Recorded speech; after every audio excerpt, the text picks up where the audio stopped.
ॐ नमो भगवते वासुदेवाय।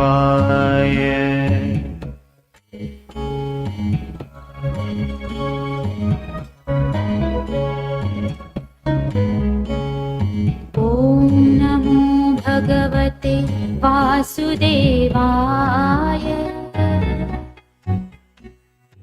ॐ नमो भगवते वासुदेवाय। ॐ नमो भगवते वासुदेवाय। ॐ नमो भगवते वासुदेवाय। ॐ नमो भगवते वासुदेवाय। ॐ नमो भगवते वासुदेवाय।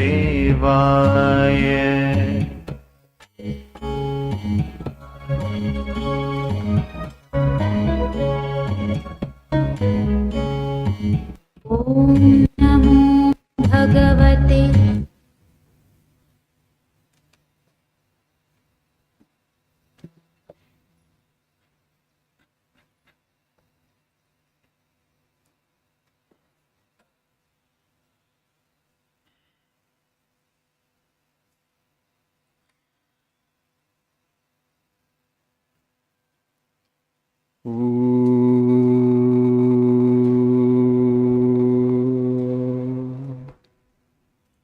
सहनावतु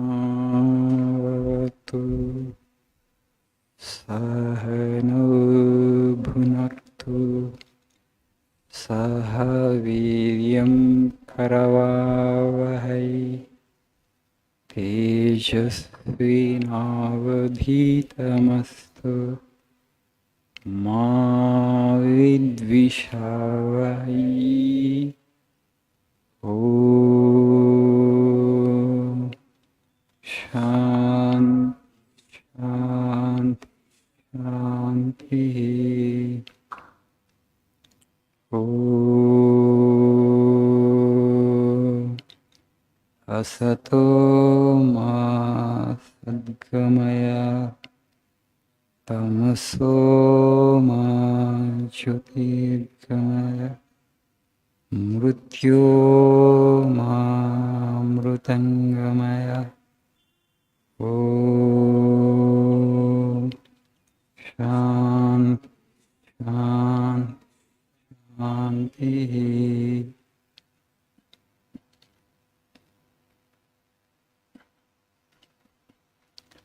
Good morning.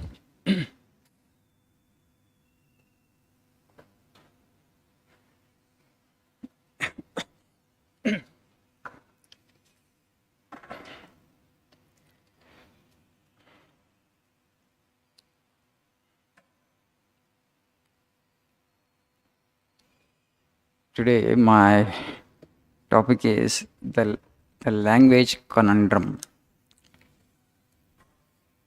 Just 3 days back, marking the completion of 3 years of new education policy, our Honorable Prime Minister said, education in mother tongue will usher in social justice for students and end the business of language politicization by vested interests. So, language in mother tongue will usher in social justice. Our Honorable Prime Minister said that nations progressed on the strength of native language. For example, it's true. For example, countries like France, Germany, Japan, Korea, China, only one language is there in the country, entire country. And so, they are progressing, they are advanced nations. When they could achieve that level of progress with their own mother tongue, why should we, emphasize English learning so much in this country?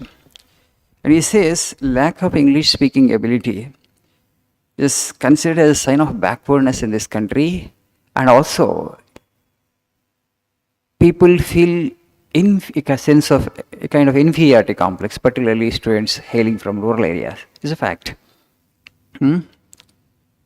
But the problem is not that simple if you just look at it. And so the national education policy, the new education policy envisages so they want to teach in mother tongue from social science to engineering. From KG to PG, they want to offer all the courses in Indian languages. That's good, good development. But if you just look at our country, our problem is more complex because we have so many languages. I think 20 plus official languages in this country. There's not one lingua franca you couldn't announce.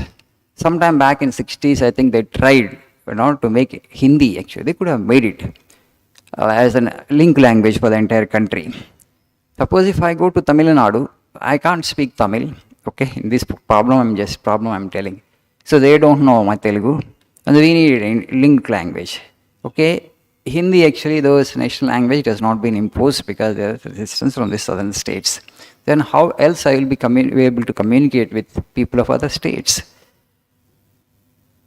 So the problem is not that simple here.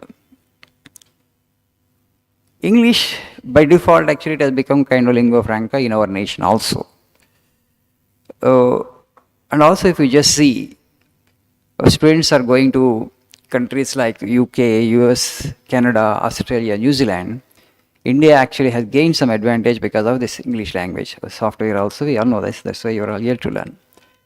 Now the kind of education that we impart in our country, the rural students and urban children, they get the same education. And the education that you give makes the rural child migrate compulsorily to a urban space. First of all, the thing is, we have understood, our policymakers think that with a large number of population, if you live in cities, that is a sign of development. This idea we have imported from the West. What is one of the yardsticks to measure the progress of a country is this: what percentage of the people in that country live in urban areas? For example, in America, 97% of the people live in urban areas, so it's a developed nation. So if you push all the population into urban spaces, then that's a developed nation.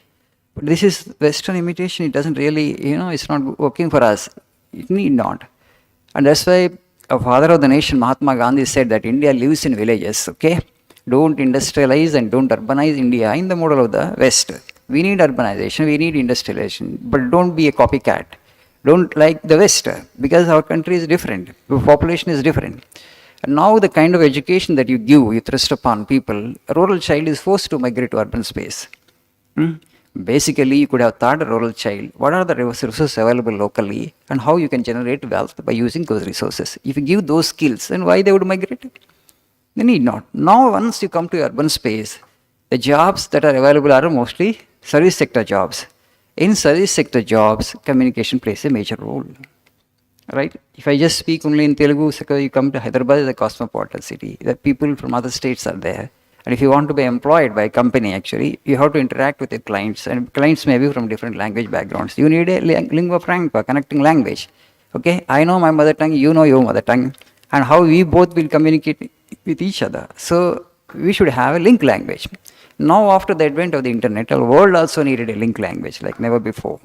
Here, so much of business is happening, so much of travel is happening, tourism industry is growing, hospitality industry is growing. So you needed a link language, and English has become, by default, the link language for the world as an advantage, turned out to be an advantage for India. So the national education policy is emphasizing teaching in mother tongue. The idea is you will be able to, if you can express your ideas in one language clearly, you will gain confidence. That's true. But one single language will not do. That much is sure. In this 21st century, if you want to improve your job prospects, you need to learn at least one language more. Of course, because if you learn English, you are a global citizen today and you can find employment in any company in the world. Why there is so much of migration from this country, practically a kind of exodus to other countries in search of job and employment? India is a huge country with 1.4 billion population.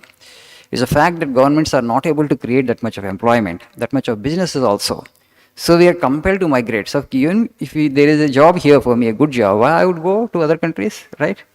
If to migrate to other countries, I need to know their language, right? If I say that I know only my mother tongue, you won't survive there. So this is the problem. The problem is not that simple. So The country has now begun to shun this mindset after the advent of new education policy. So hereafter, social science to engineering will be taught in Indian languages. This is a statement that our Honorable Prime Minister made. When the students are confident in a language, their skills and talents will emerge without any restriction. That's also shown. First of all, you just gain mastery over your mother tongue. But I want to tell you actually, there is fundamental difference between English and Indian languages. Indian languages are, English is also today an Indian language only. I don't consider it as a foreign language anymore, because actually 250 years British were here and they left their language here. Maybe English is a language of livelihood, but your mother tongue, maybe it's Bengali, Hindi, Telugu, or Tamil or Kannada, it's a language of life. Language of life. Why I call Indian language language of life?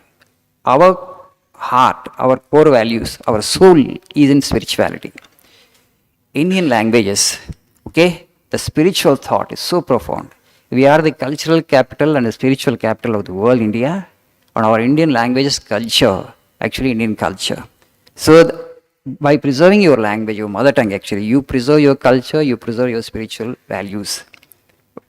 Why actually culture and spirituality is important? So many times I have told you here.